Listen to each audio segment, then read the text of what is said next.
Hello friend, welcome back to my channel Susmita's diary. বন্ধুরা, অনেক দিন পর আমি রাঁচির ভিডিও হবার আজ আপলোড করছি। আগেই বলে রাখি, এই ভিডিওটা তো অনেক দিন বলতে বেশ কয়েক মাস, মানে আগের বছর পুজোর, তো টাইমের অভাবে করে উঠতে পারছি না। এবারে দেখলাম করতেই হবে, তো করা শুরু করেছি। চলো কোথায় এসেছি বলি। আগের ভিডিওতে বলেই রেখেছিলাম, তাও এখন বলে দিচ্ছি। আমরা এসে গেছি রক গার্ডেন, যেটা খুবই নাম করা, শুনেছ। তো চলো তার ভেতরে আসলে কি আছে সেগুলো তোমাদের দেখায়। এই দেখো, এখানে দেখতেই পাচ্ছ আমাকে একটু অন্য হয়ে কিছু যেন একটা খুঁজে বেড়াচ্ছি, যেন কিছু হারিয়ে গেছে বা কিছু খুঁজছি, কিছুর পিছু পিছু দৌড়াচ্ছি মনে হচ্ছে। একদম তাই। এখানে আসলে এত প্রজাপতি না, মানে দেখে আমি নিজেই একটু বাচ্চাদের মতন হয়ে গেছিলাম যে একটা প্রজাপতি একটু হাতে বেশ বসবে, একটা ফটোশ্যুট করব। কিন্তু তারা আমার কাছে কেন ধরা দেবে, তা দিল না ধরা। তো যাই হোক, হতাশা হয়ে চলে গেলাম আমি। তো আমরা, মানে ছেলে আর তার ঠাম্মি, মানে আমার ছেলে আর আমার শাশুড়ি মা দুজনেই গাড়িতে ঘুমোচ্ছে। আমরা বাবার সাথে দুজনে এসেছি এই গার্ডেনটা ঘুরতে। এখানে ঢুকেই যখন দেখলাম এত বড় স্লিপ, না সেটার জন্য বড্ড মনটা খারাপ করছিল গো। এই স্লিপটা পেলে কতবার যে স্লিপটা খেতো তার ঠিক নেই। আর এই গার্ডেনের বিশেষত্ব কী জানো তো? দেখো, এখানে অনেক কিছু দেখতে পাচ্ছ। ওই দেখো সামনে যে আসছে জিরাফের জিনিসটা বসার, এইটা কিন্তু প্রত্যেকটা জিনিস এখানে সব পাথর দিয়ে তৈরি। এটা এখানের বিশেষত্ব। এখানে কিন্তু এন্ট্রি ফি নিয়েছিল 30 টাকা করে। ক্যামেরা নিয়ে ঢুকলে ক্যামেরার চার্জ আলাদা, ফোনের চার্জ নেয়নি, ঠিক আছে। এখন শুনছি আরও অনেক কিছু করেছে, কিন্তু আমরা যখন গেছিলাম তখন কিন্তু তেমন কিছুই ছিল না, ঠিক আছে। যেটা বলা হয় যে গোন্ডা পাহাড়ের ওপরে অবস্থিত, ঠিক আছে। এখান থেকে সব থেকে বেশি সুন্দর যেটা দেখা যায় কাকে ড্যাম, এটাকে বলা হয় কাকে ড্যাম। দেখো ড্যামটা। তো যাই হোক, ওটাই আমরা দেখলাম একটুখানি, যে কি দেখা যায়। বোটিংটা বন্ধ ছিল, সকালেই গেছিলাম, কখন খুলে জানি না, টাইমিং কিছু দেওয়া ছিল না। অনেক কিছুই ছিল বাইরে, ভেবেছিলাম অনেক কিছু পাবো, কিন্তু আশা সম্পূর্ণ ব্যর্থ হয়েছে। যাই হোক, পাহাড়ি এলাকায় গিয়ে নাকচম্পা গাছ পেয়ে তার ফটোশ্যুটটাই করে নিলাম মন ভরে।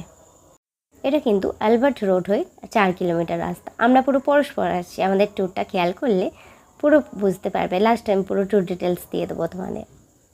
দেখো, আমি পাহাড়ের ওপরে উঠে গেছি, আর এটা হচ্ছে ফেমাস যেন একটা ঝুলন্ত ব্রিজ। এটার ওপর ফটোশ্যুটের জন্য এসেছি। আমি তো মানে এখানে ভেবেছিলাম রিলস করব, কিন্তু আমি উঠতে গিয়ে বুঝতেই পারছো, যার জন্য আমাকে দেখতে পাচ্ছ না, ভীষণ ভয় পাচ্ছিলাম যে উঠবো কি উঠবো না। মানে আমার সেখানে ভয়েস নেই, তাই অঞ্চল যদি ভেঙে পড়ে যায় খুব ভয় পাচ্ছিলাম। যাই হোক, এখানে আমরা ফটো শ্যুট করব, বাবা ফটো তুলে দেবে, তো তাই জন্য আমরা এখানে এই দেখো আমাদের ফটো শেয়ার করলাম। একটাই কথা বলবো, কেউ যদি ফ্যামিলি নিয়ে যাও তো প্লিজ যেও না, কারণ ওটা হয়ে গেছে লাভার্স পার্ক। তো আমরা সেখানে গিয়ে আমাদের পোষায়নি, তো আমরা কিছুটা দেখে ব্যাক করেছি। আমরা তারপর চলে যাচ্ছি পাটরাটু ভ্যালি। এগুলো হচ্ছে রক গার্ডেনেরই কিছু ফটো। চলো এবারে আমরা ভ্যালির উদ্দেশ্যে বেরিয়ে পড়েছি। খুবই ফেমাস জায়গা জানো। এই দেখো আমরা পৌঁছে গেছি। চলো তোমাদের ভিউটা দেখাই। দেখো কি দারুণ লাগছে না? বুঝতে পারছো গাড়িগুলো কত ছোট ছোট দেখাচ্ছে? আমরা কতটা উঁচুতে আছি, আর আমরা ওখানে নামবো। আমাদের কাছে যদি ড্রোন বা ডিএসএলআর ক্যামেরা থাকতো, মনে হয় আরও ভালো করে ক্যামেরা দিয়ে আমি তোমাদের ভিডিওগুলো করতে পারতাম। তো যাই হোক, দুটোই আমার কাছে নেই, তো যা ছিল তা দিয়েই তুলে ধরেছি। দেখো, বুঝতে পারছো রাস্তাটা কি ভালো লাগছিল, বিশ্বাস করো। আর তেমনি সুন্দর হাওয়া, উফ জাস্ট এখন মানে ভাবলেই আমার কি ভালো লাগছিল যে অত সুন্দর, মানে কি বলবো, জায়গাটা পেরিয়ে এসেছি। দেখো গাড়িগুলোও আমি ধরেছি যে তোমরা বুঝতে পারবে যাতে। তো অবাক হয়ে দেখতে দেখতে বড়মশাইকে বললাম যে একটু আমার ফটোশ্যুটও করে দাও একটু। এখানে অনেক কষ্ট উঠে দাঁড়িয়েছি, আবার খানিকটা ভয়ও পাচ্ছি, যা হাওয়া দিচ্ছিল, যা হাওয়ার চোটে না আমাকে আবার উল্টে দেয়। না, তবে উল্টায়নি, আমি ভালো করে ফটোশ্যুট করেছি। ফটোগুলো অবশ্যই ফেসবুকে আপলোড করব। এই দেখো, এখানে আমরা সবাই দাঁড়িয়ে গেছি ফটোশ্যুট করতে, কারণ এরপরে কিন্তু আমরা যাব পাটরাটু রেস্টুরেন্টটায়। ওখানে তো ভীষণ মজা করেছি, মানে এত মজা করেছি বলার মতো না। ওটা আসছে আমার নেক্সট ব্লগে। আজকে আমি এই ব্লগটা দিচ্ছি তোমাদের, যতটা পেরেছি ক্লোজে দিয়েছি। এখানে কিন্তু ক্যামেরাম্যানও পাওয়া যাচ্ছে, ঠিক আছে। তোমরা ইচ্ছা করলে তাদের দিয়ে ফটোশ্যুটও করে নিতে পারো সঙ্গে সঙ্গে। যেমন আমাদের এখানেও ফটো তুলে পাওয়া যায়, দীঘা পুরী গিয়ে দেখেছো, তেমন ওখানেও দিয়ে দিচ্ছে ক্যামেরাম্যান ভর্তি। তো যাই হোক, আমরা তোলাইনি, নিজেদের ফোন ক্যামেরা ছিল, সেখান থেকে আমরা ফটো তুলেছি। জাস্ট এখান থেকে ভিউটা এত সুন্দর লাগছিল না, অনেকক্ষণই ছিলাম, মানে এখান দিয়ে যেতে ইচ্ছা হচ্ছিল না, খুব সুন্দর লাগছিল। আর এই যে জায়গাটা দেখছো, এই জায়গাটা মানে পাওয়াটাই মুশকিল হয়ে গিয়েছিলো, একের পর এক রিজার্ভ হয়েছিল। তো যাই হোক চলো, আমাদের যাওয়ার বেলা হয়ে গেছে। রাস্তায় দেখছো জাস্ট বাও। তো বন্ধুরা এই দেখো, আমার ছেলে তো এখনও ঘুমোচ্ছে, ওকে ওখানে গিয়ে তুলবো, ওখানে ওর ফুল এনার্জিটা দরকার, ওকে নিয়ে আমি এবার ভেতরে ঢুকবো।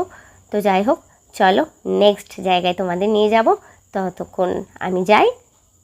ভিডিওটা যারা এত কষ্ট করে দেখলে তাদের জানাই অনেক ধন্যবাদ। সবাই খুব ভালো থেকো, সুস্থ থেকো। আর যারা চ্যানেলটা এখনও সাবস্ক্রাইব করোনি প্লিজ একটু সাবস্ক্রাইব করে দাও, এবার একটা লাইক দিয়ে দিও প্লিজ। চলো সবাই ভালো থেকো, সুস্থ থেকো, এই কামনাই করি। ভেবেছিলাম ব্লগটা এখানেই শেষ করব, কিন্তু ভাবলাম যে না, রাস্তা যে এত সুন্দর, আমরা ওই ওপর থেকে নিচে নেমেছি সেইটুকু তোমাদেরকে একটু দেখিয়ে দিই। জানি না কতজন দেখছো ধৈর্য ধরে।